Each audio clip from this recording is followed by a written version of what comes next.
Mobility is an increasingly urgent issue nowadays. Growing numbers of people want to, and indeed must, become even more mobile. But this growing demand for individual mobility is now rapidly overloading our traffic systems.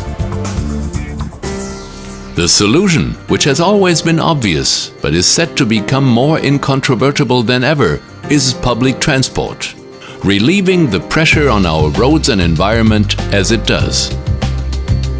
But RVK is going a step further. Our goal is modern transportation which helps protect the environment, using the emission-free energy source of hydrogen. That is the future of public transport. It's a big step, and one which can only succeed if resources are pooled by the companies involved, policymakers and local authorities. It all started in Hecht in 2005, when the regional innovation network Hecht set itself the target of making intensive use of hydrogen as an energy source. The presence of the local chemical industry there meant that conditions were ideal. For the industry, hydrogen is a byproduct which is already available for reuse and cheap. Fuel cell hybrid buses are not yet standard products, which is why the Hecht partners have invested so much effort in the last few years and carried out tests on different platforms. And here finally is the result.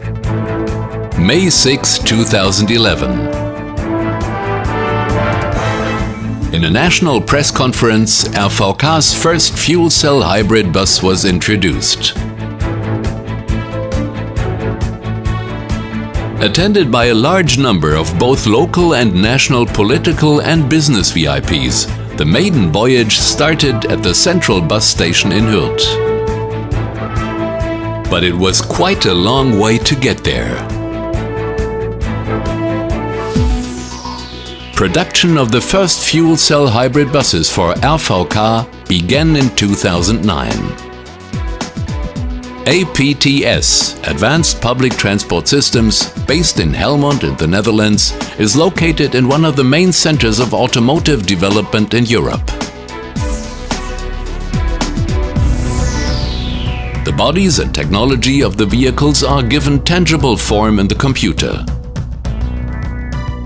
Here the buses are being planned and designed right down to the finest detail before actual assembly begins.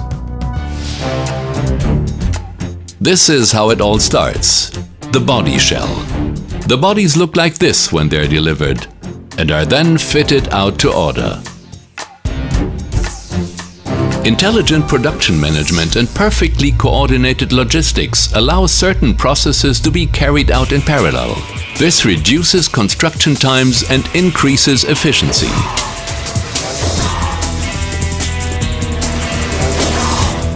Like any other vehicle, the fuel cell hybrid bus requires basic electric cabling. Everything is checked and tested in line with the specifications.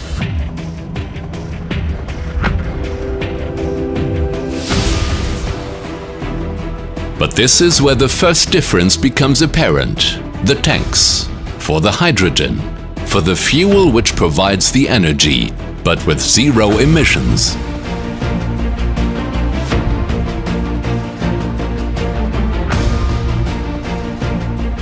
Here too, safety is the top priority. This is why the hydrogen tanks and tubes are subjected to special 435 bar tests by the German TÜV Safety Standards Authority, 1.5 times their rated value. It looks like a simple, inconspicuous black box, yet it's the heart of the entire energy system, the fuel cell. The energy stored in the hydrogen is converted directly into electrical energy here. And these are the components of the fuel cell. First, the anode, which the hydrogen is fed to. And opposite, the cathode, to which oxygen is fed. Between them is a membrane. Finally, there's an appliance which consumes the resulting electricity. If hydrogen is now fed to the anode and oxygen to the cathode, an electric current starts to flow, which can supply electrical energy to an electric motor or can charge up the bus's batteries. The key advantages of this reaction are that the entire system is 5 times lighter than batteries and that nothing other than pure water is created during the generation. Now the energy generated needs to be put to work by means of an intelligent energy management system. The energy management system has been developed by a high-caliber research joint venture between the Cologne University of Applied Sciences and RWTH Aachen. The bus's entire electric drive system has been faithfully reproduced here in Cologne, so that all the technical details can be specified and tested with maximum precision. All the typical test cycles for daily operation of the bus are subjected to rigorous checks.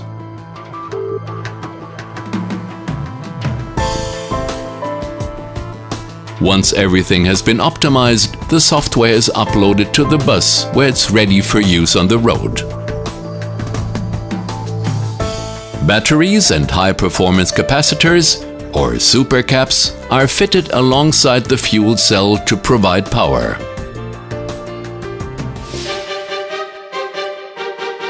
In a normal bus, the kinetic energy generated during braking is converted into usable heat. The Phileas, by contrast, has special brakes, which can turn the kinetic energy into electrical energy each time the brakes are applied. The current is generated in a similar way to a dynamo and can then be used when the bus sets off and accelerates. The supercaps are primarily there to take care of the peak loads. The batteries are responsible for the mid-range load for normal driving situations. The fuel cell functions like a baseload power plant, recharging the batteries and supplying current for short-term storage. Coordination of the individual components in the highly complex energy management system demands maximum vigilance from all concerned.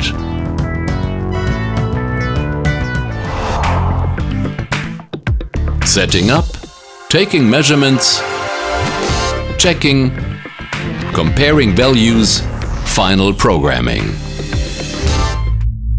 This is the moment everyone has been working towards. All parts of the drive technology are now working together. The air conditioning is also mounted in the front section of the roof alongside the battery and the control technology, ensuring a pleasant temperature in the passenger compartment, which is what's now being completed, putting the finishing touches to the electrical cabling, the doors and the locking system, and for safety's sake, the emergency exit.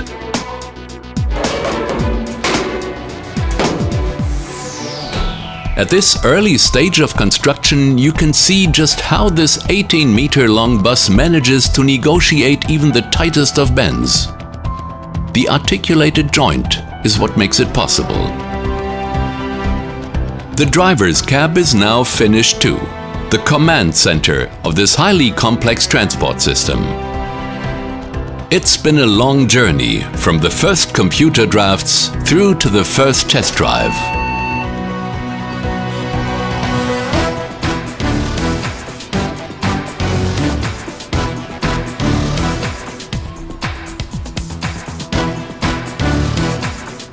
This groundbreaking and pioneering project was made possible by a unique partnership between the Netherlands and North Rhine-Westphalia and by close collaboration between the businesses and research institutions involved.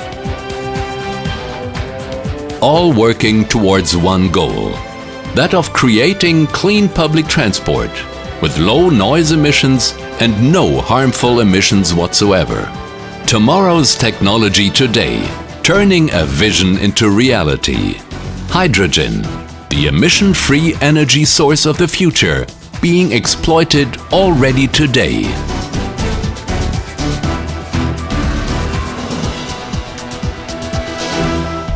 RVK's first fuel cell hybrid bus.